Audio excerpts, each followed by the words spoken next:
What is up, YouTube? It is NMR Sports here. We're coming back at you with another video, this time about Kyle Schwarber being signed by the Washington Nationals to a one-year, $10 million deal. Let's get right into it and talk about how these Nationals are going to be looking in the NL East next year. Now, before we get talking about these Washington Nationals, if you want to talk a little bit more about baseball while I am live streaming on Twitch, I stream on Twitch very frequently. The link will be in the description of this video. We can talk all about trade rumors there. We can even talk about football. The NFL postseason starts today, so we're going to have a lot to talk about on stream tonight if you want to come hang out.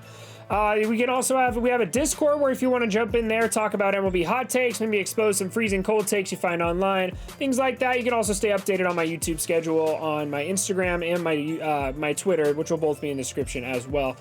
So with that out of the way, let's get right into it. All right, so the main topic of this video is Kyle Schwarber just signed a one-year, $10 million deal with the Washington Nationals, which is a really good signing for them. I actually was about to post a YouTube video about the NL East with the New Year's resolutions, and one of my resolutions was to get some more power or make some more moves in that lineup. Now, the other favorites to sign JT Realmuto, but I did mention in that video that Jock Peterson and Kyle Schwarber will be two big targets for them to acquire to fill a right field gap that they need right now. Now, it's going to be kind of interesting because obviously they have Juan Soto, who is probably the best left fielder in all of baseball, at least offensively, definitely. So they're either going to have to put Kyle Schwarber or Juan Soto over in right field there, and they'll have to figure that out.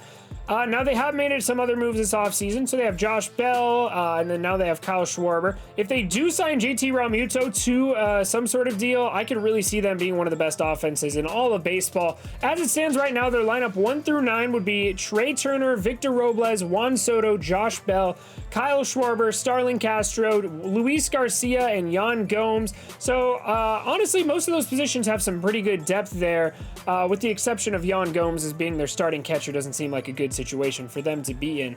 So they can get a hold of a guy like JT Realmuto. They would have an absolutely elite lineup. They already have a pretty good one as it stands right now. All right, now let's talk a little bit about the numbers. Kyle Schwarber, a lot of people didn't really like him this offseason, which is kind of strange. Obviously, last year he wasn't great. He batted 188 with 11 home runs and a 701 OPS, which was well below league average OPS there.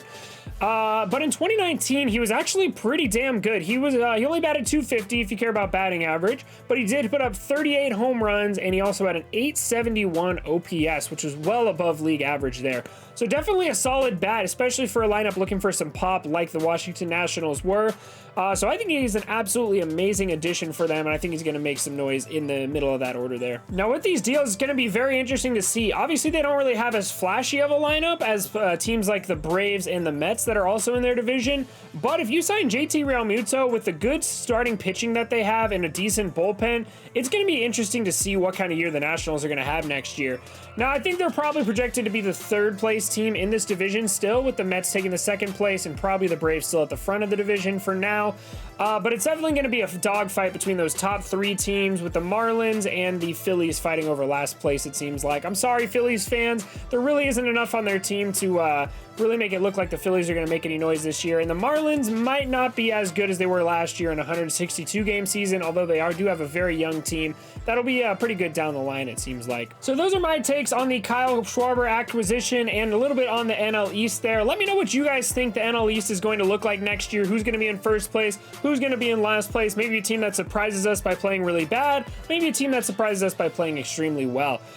So with that being said, that is going to do it for us today. A little short video, but thank you guys so much for watching. I really appreciate it. Please subscribe to the channel if you do enjoy the content, want to see more. Like the video if you enjoyed it, and feel free to leave a comment, like I said, ranking those NL East teams. Now it's going to be we're going to have to see how the rest of the offseason treats us here, but if there are any more moves, I'll make some impromptu videos like this. If not, stay tuned for a few more other series to come out here about Major League Baseball. So thank you guys so much for watching once again, and I will see you guys next time.